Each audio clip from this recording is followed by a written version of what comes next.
It wasn't the blood that shocked them, it was the silence that followed. One second, I was laughing at a half-hearted joke. The next, my face was slammed into mashed potatoes. My dad's hands still trembling, my mother's voice slicing through the tension. "Now you're finally worth looking at." They laughed. They all laughed, but the cracks had been there long before the plate shattered. I used to think it was love, twisted maybe, but love nonetheless. Now I know better. This isn't just a story about survival. It's about exposure, about digging up every ugly truth they tried to bury with a smile. They always said our family was picture perfect. I suppose that's easier to believe when you're watching from the outside, through a glossy YouTube frame edited in soft beige tones. The video opens with Vanessa twirling in our designer kitchen, steam rising gently from a pastel mug. She's radiant. Behind her, our mother arranges flowers, and my father slices steak like he's rehearsing for a cooking segment on daytime TV.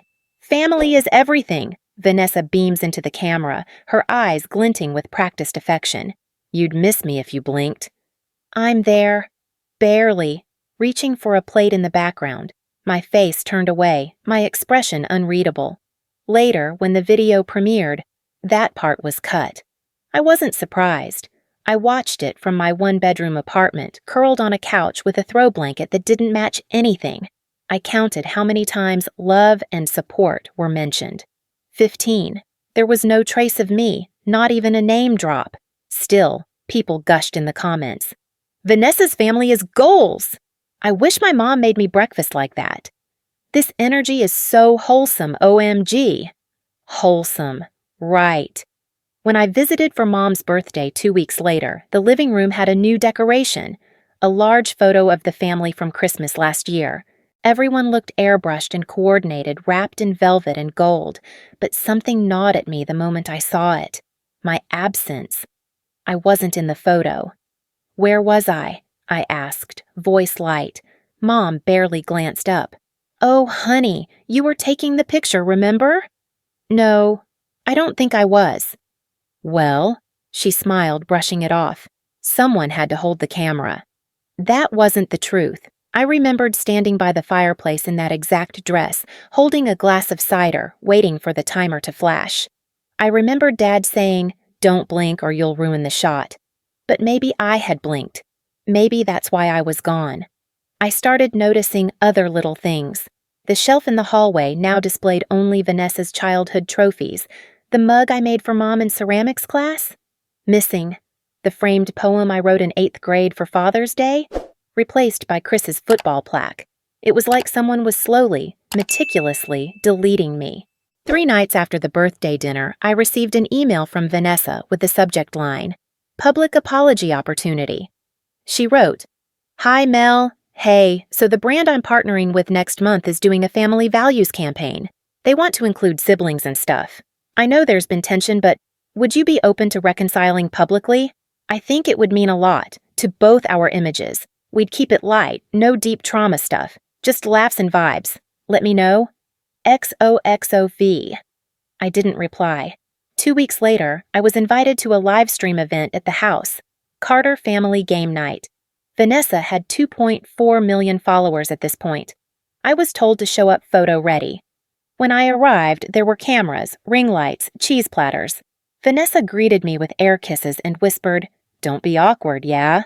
They handed me a tray of tea and signaled me to stand behind the sofa while they played charades.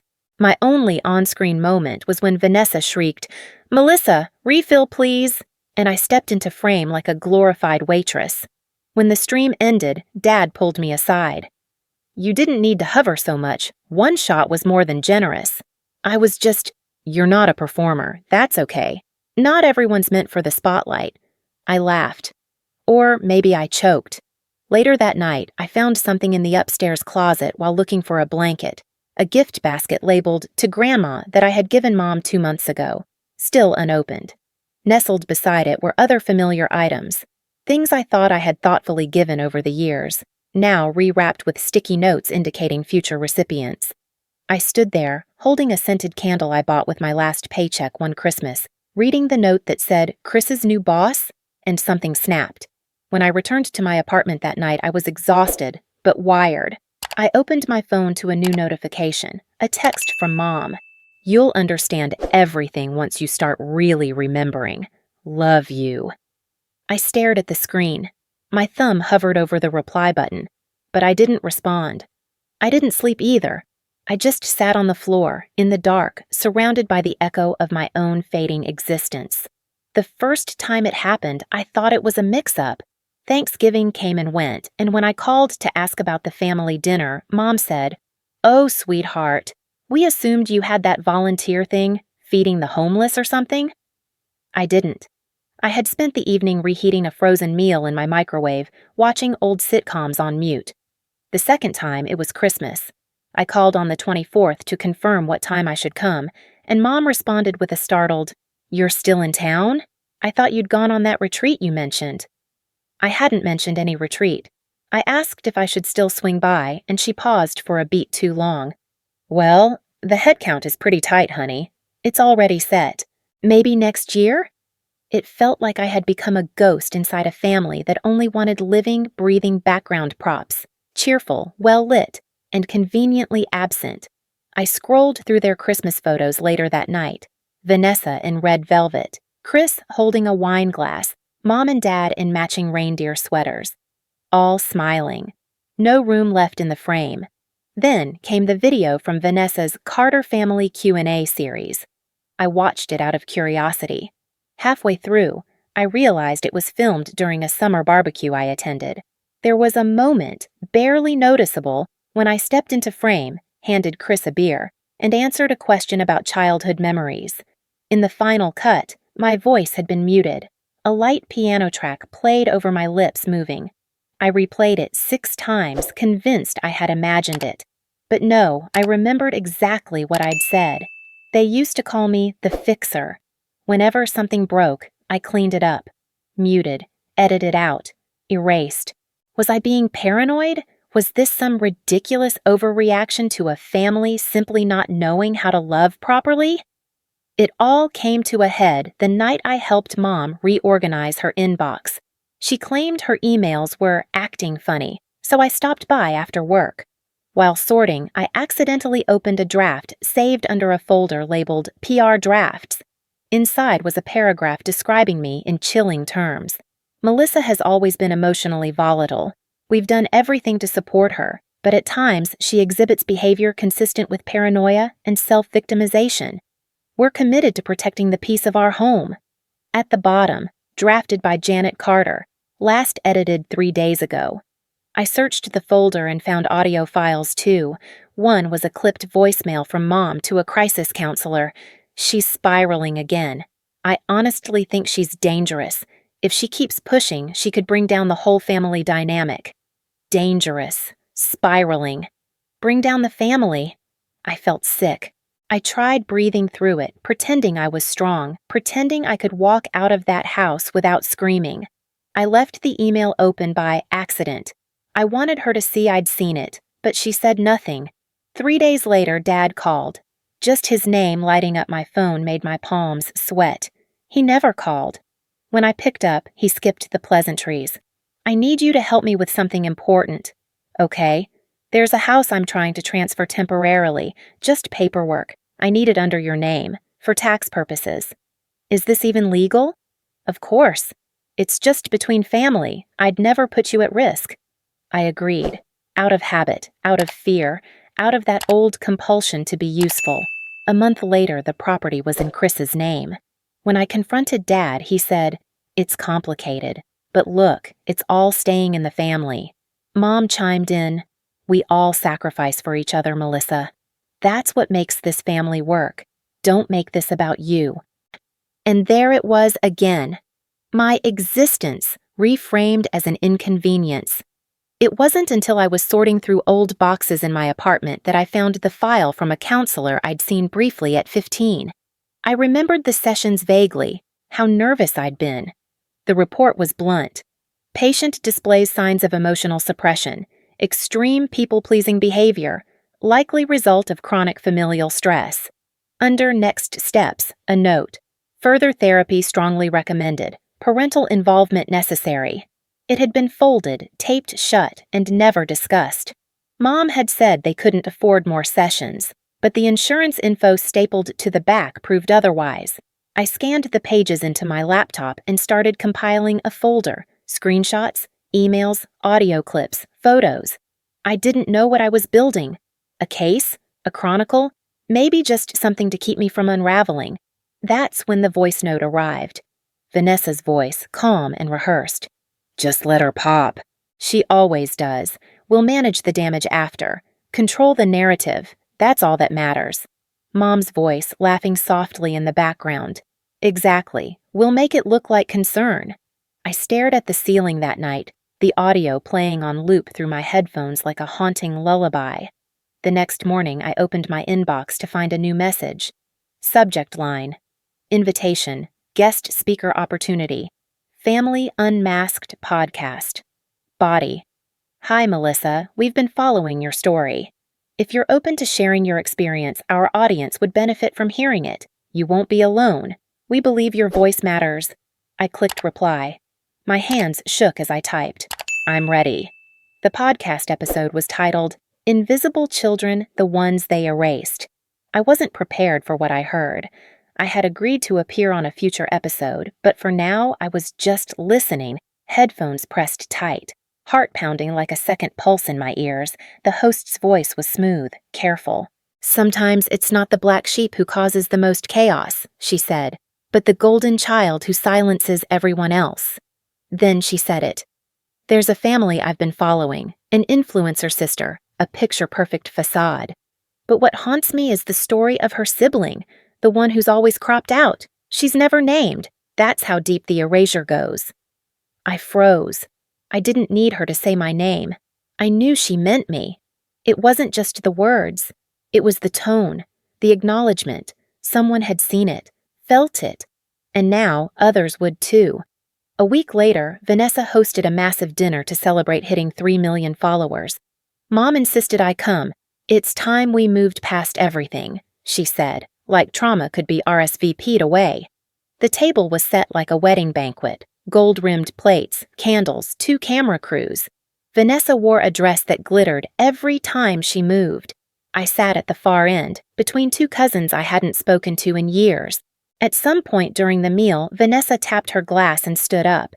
"Let's take a moment to thank the people who helped make this possible," she said. Her eyes scanned the room, grazing over me like I was part of the wallpaper. "To family, even the ones who stay in the background." Everyone laughed. And something in me snapped. I stood. My hands shook, but my voice was steady. "It's funny," I said, "how family only matters when there's an audience." The room fell silent. All heads turned.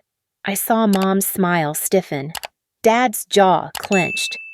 I spent 36 years thinking I was the problem, but maybe the real issue is that I stopped letting you pretend I didn't exist. Dad rose. "Sit down, Melissa. Don't make a scene." I didn't move. He stepped forward. I remember his eyes, cold, narrow, embarrassed. "Sit down." When I didn't, he grabbed the back of my head and slammed my face into the table. It happened fast, the sound of glass shattering. The burn of mashed potatoes in my nose. Gasps around me. And then, the laughter. Not all of them, but Mom's laugh rang the loudest. Sharp, triumphant. "Now you're finally worth looking at." My face throbbed. I tasted metal. And through blurred vision, I saw one of the camera operators freeze, unsure whether to keep rolling. No one came to help. I stumbled out into the night, blood on my cheek, my blouse soaked with red wine and shame. The driveway spun. The stars above me refused to hold still. 3 days later, it was everywhere. Someone had leaked the raw live stream footage. No edits, no filters. Just me, humiliated, assaulted, and laughed at. The internet did what it always does. Amplified. Comment sections exploded. "Is this real?" She laughed. She laughed. Invisible daughter. The hashtag trended within 48 hours. I deactivated all my accounts, turned off my phone, and disappeared into my apartment like a ghost returning to its crypt. The lights stayed off. except for a single yellow lamp. I couldn't bear the white overheads, too clean, too familiar. I slept on the couch, surrounded by unopened mail and a cup of tea I never drank. I didn't cry. I didn't scream. I simply unraveled in silence. But the world wouldn't let me vanish. A week passed, and the messages started arriving through old email accounts, anonymous forums, burner numbers. I saw you. My mother did the same. I was the forgotten one, too. Hundreds, maybe thousands. Words from strangers who were somehow not strangers at all. And then came the email. No subject, no sender. Just a PDF attachment titled, Court Filing, 1996, Richard Carter. I hesitated, then opened it. It was real. A child abuse case. Filed, processed, and dismissed for lack of corroborating evidence. The plaintiff had been a minor. The testimony was sealed. But the name was there, Richard Carter. My father. My breath caught. The file had been scrubbed from public records. Someone had gone to great lengths to bury it, but not deep enough. That night, as I sat in my dark apartment, I received one more message, this time, a name. Sarah Morales, civil rights attorney, National Center for Victims of Familial Abuse. The email was short. Melissa, I've seen your story. You are not alone. If you're willing, we'd like to help you tell it. The world is listening. It began with a spreadsheet. I labeled the columns: date, incident, behavior, response, evidence. Then I filled in the cells like someone excavating a crime scene. Birthday parties where I wasn't invited. Family texts where I was conveniently left out. Conversations that ended with Mom's sweet but syrupy, "Let's not dwell on the past, okay?" And Dad's cold deflection, "You're being dramatic again." Each memory slotted into place like jagged puzzle pieces. I wasn't overreacting. I had never been overreacting. When the podcast went viral, a wave of TikToks followed. One video caught my eye, a creator dissecting dark empath moms. The way they mimic compassion, weaponize sympathy, pretend to feel what they never actually do. The caption read, "She doesn't care about your feelings. She studies them to use them against you." That video hit 1 million views in 2 days. I watched it 5 times. Every line cut deep. She tells you you're the sensitive one. She remembers every vulnerable thing you've said and repeats it when she needs to win. She smiles while breaking you because pain makes her feel in control. It was my mother, word for word. I returned to the house under the guise of retrieving old things. No one was home. They'd gone on vacation, a pre-planned PR cleanse trip to decompress as a family. The house felt sterile, museum-like, almost untouched. I walked into my old bedroom. It hadn't changed much. Same floral wallpaper, same narrow twin bed, but something felt off. There was a slight hum under the desk. I crouched, reached beneath the drawer, and found a small device tucked behind a wall panel. A camera. Active. Recording. My hands shook as I pulled it free and slid the memory card into my laptop. There were dozens of clips, some recent, some dating back years. One, in particular, chilled me. It was Mom and Dad rehearsing. She dabbed tissues under her eyes, adjusting her face in the mirror. Should I tear up on "We tried everything," or wait until I say her therapist abandoned her? Dad muttered, "Say the abandonment line first. Makes us look more sympathetic." Another file showed Vanessa practicing her shocked reaction in the kitchen, mouthing, "I never knew it was that bad. I thought she was just distant." They were preparing for interviews, for pity, for spin control. I stopped the playback, bile rising in my throat. That night, I edited the clips into a private video titled The Script and saved it in multiple encrypted folders. I didn't share it, yet, but I wanted people to see what manipulation looked like when it wasn't hiding behind hugs and hashtags. I posted a story to my dormant Instagram account, a black background, white text, 4 words. I remember everything now. Within minutes, my DMs lit up. I began building what I called the family dossier. Screenshots of texts, audio from therapy sessions, insurance documents showing the covered therapy Mom said we couldn't afford, scanned school reports noting signs of emotional distress, and now footage of rehearsed public deception. I wanted to ensure that if they ever tried to rewrite the story, I'd already written it in stone. The biggest surprise came from someone I hadn't spoken to in over a year, Jordan, the co-founder of the Family Unmasked podcast. She DM'd me directly. "They cut me from the show, said I was too emotional about your episode. I know your story's real. I lived one too." We spoke for hours. She connected me with a network of survivors, journalists, and even whistleblowers who specialized in exposing familial manipulation. I wasn't just healing. I was documenting, assembling, preparing. Then came the message that dropped like a thunderclap. It was from Chris. I stared at his name for a full minute before opening it. "Do you remember when they locked you in the coat closet for screaming during dinner? You were 7. They said it was to teach you to calm down.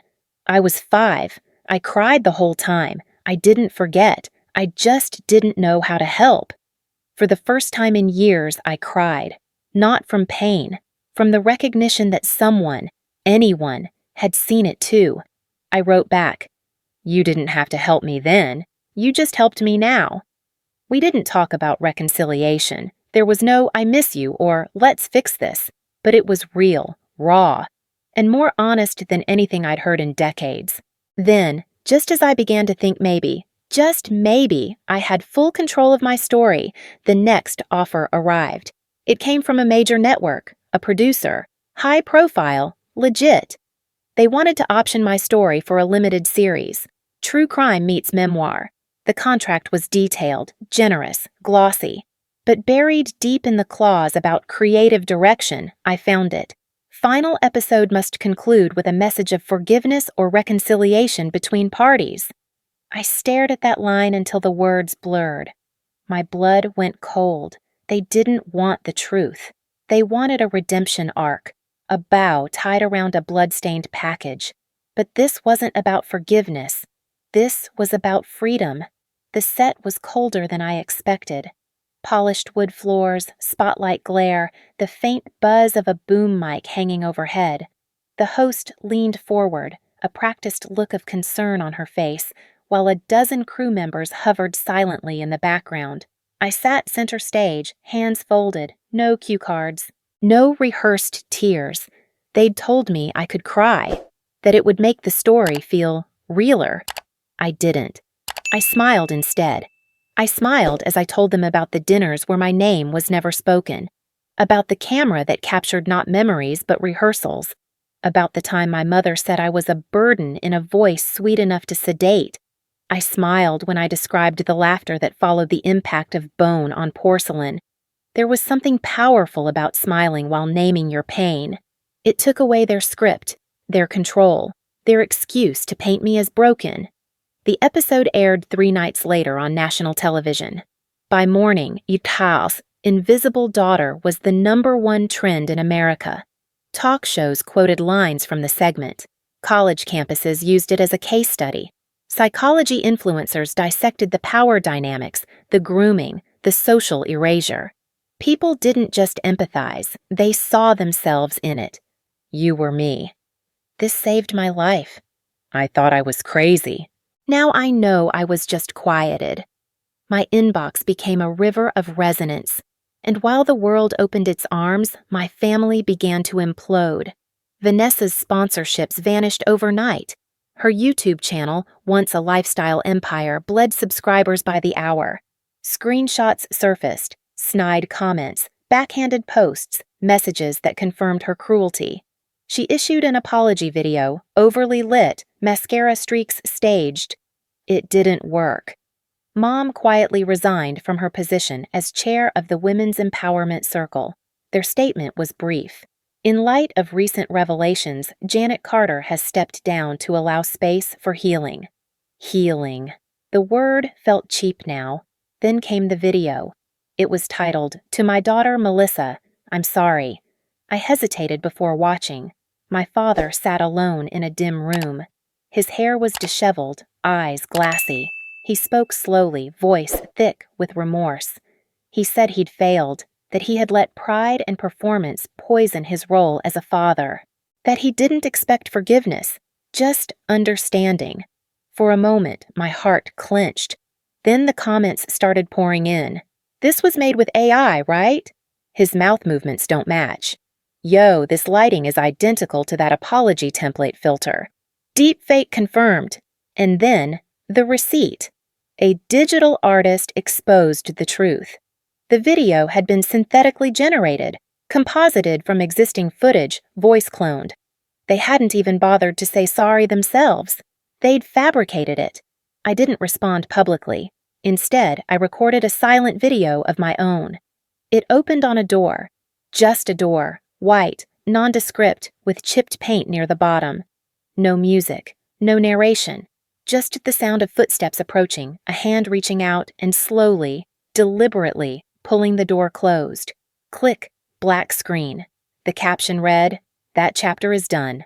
The views surged. No explanation needed. Everyone understood. Behind the scenes, my family began to fracture under pressure. Old allies turned on one another. Vanessa accused Mom of manipulation. Mom blamed Dad for encouraging performance parenting. Chris stayed mostly silent, but unsubtly liked posts critical of Vanessa. The illusion was dead, and so was their unity. They had no one left to scapegoat.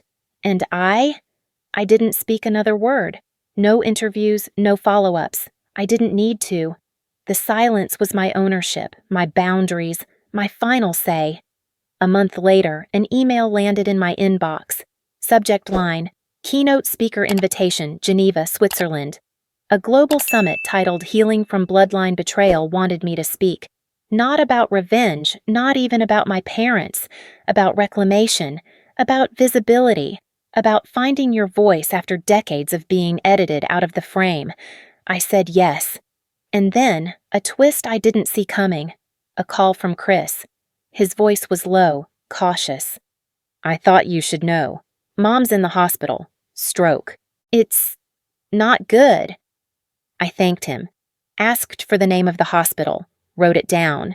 Then I placed the paper in a drawer and never looked at it again. I didn't go. Not out of hatred, not out of vengeance, but because that chapter was closed. I had already grieved the mother I wished I had, and the woman lying in that bed was a stranger who chose a script over a soul. The office was small, barely big enough to hold the circle of chairs I'd arranged for our first session. Sunlight poured in through the windows, catching the dust in the air like it was dancing. On the wall, I'd framed a single quote, "Telling the truth isn't revenge, it's release." The foundation had no grand name, just the garden room, a space for people like me, erased daughters, gaslit sons, scapegoated siblings, survivors who'd spent their entire lives convinced their pain was exaggeration. We met every Tuesday and Thursday. I didn't speak much during the sessions. I listened, I nodded. Sometimes I cried with them, but mostly I gave them what I'd once needed most, a place to not be invisible. Between sessions I wrote. The book, part memoir, part manual, grew page by page. I called it unscripted. It wasn't about destroying my family anymore. It was about dismantling the version of myself they built. The first print run sold out in 3 weeks. Then came the classes, online workshops on gaslighting, family systems, emotional autonomy. They weren't flashy, but they were real.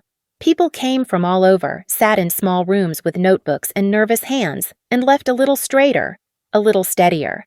At the first book signing, a line stretched out the door of the independent bookstore downtown. Most people smiled, shook my hand, told me I saved them without ever knowing it. But one woman stood across the street. She wore sunglasses and a scarf, the way celebrities do when they're trying not to be recognized but secretly hope someone notices. I knew her instantly. Vanessa. She didn't approach. She stood there for nearly an hour, watching. Then she turned and disappeared into the crowd. Later that night, the bookstore clerk handed me a copy of Unscripted someone had left behind. On the inside flap, in handwriting I knew well, was a message.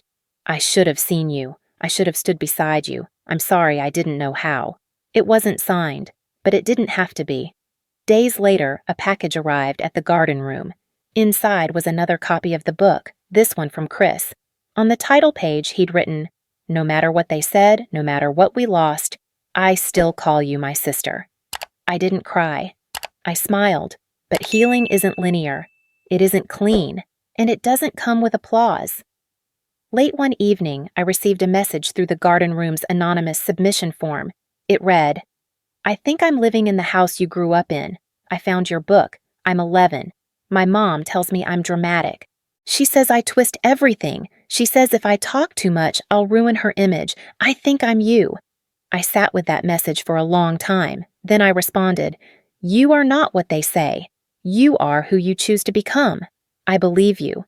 I see you." 6 months later, I moved. I didn't tell many people, just packed up, said goodbye to the city, and left. The house by the ocean was modest, wooden steps, blue shutters, the kind of place that didn't demand attention, just offered peace. I planted a tree in the backyard, a plum sapling grown from a broken branch I'd taken from my childhood home the day I left for good. It had barely survived, brittle and starved, but now, rooted in new soil, it bloomed every spring. I didn't install Wi-Fi. I kept my phone in a drawer. I wrote longhand. I read by lamplight. The world spun on, fast and furious, but I had finally stepped off the carousel. Every morning, I brewed tea, sat on the porch, and watched the tide roll in like a steady breath. Some days, I wrote. Other days, I just existed. One afternoon, as the wind carried the scent of salt and plum blossoms, I opened my journal and wrote the final page of Unscripted's sequel. The camera, if there had been one, would have pulled back slowly. Me in a knit sweater, pen in hand, the sea behind me, and silence all around. No music, no narration, just the truth. And on the screen, the final words would appear. The worst part wasn't the pain. It was believing I deserved it. Not anymore.